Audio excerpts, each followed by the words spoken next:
Samantala, nagbigay po ng reaksyon ng mga senador sa biglaang pagkakaalis ni Police General Nicolas Torre III bilang hepe po ng Philippine National Police. Yan ang ulat ni Daniel Manalastas.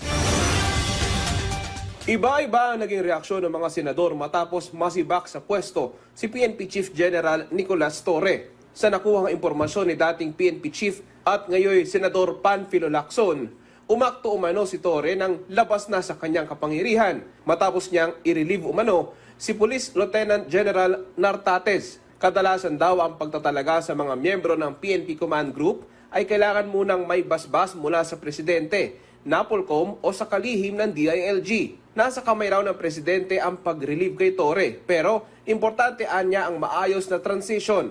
Ang impormasyon na yan tila nagtutugma sa impormasyon ni Senadora Amy Marcos.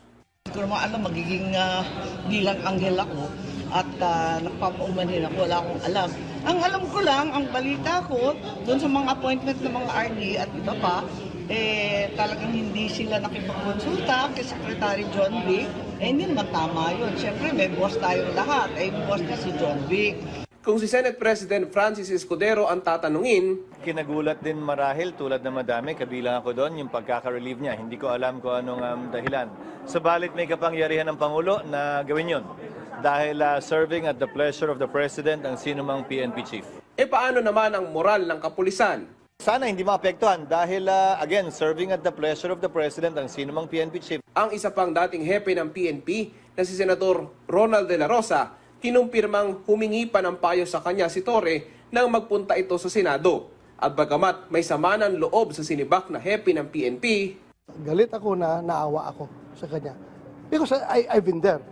What if ako ang nandyan, nakaupo? Sanay na ang PNP dyan sa mga mabilis na turnover ng liderado. Sanay na ang PNP dyan. As PNP as an organization is very flexible. It can adjust, it can adapt to all the mga unexpected na mga pangyayari. para naman kay Senate President Pro Tempore Jinggoy Estrada, mas alam ni Pangulong Ferdinand R. Marcos Jr. ang makakabuti sa mga Pilipino. I really do not know the reason behind his relief, but I think the President knows best, and I trust that this decision was made with the best interest of the Filipino people in mind. Daniel Manalastas para sa Pambansang TV sa Bagong Pilipinas.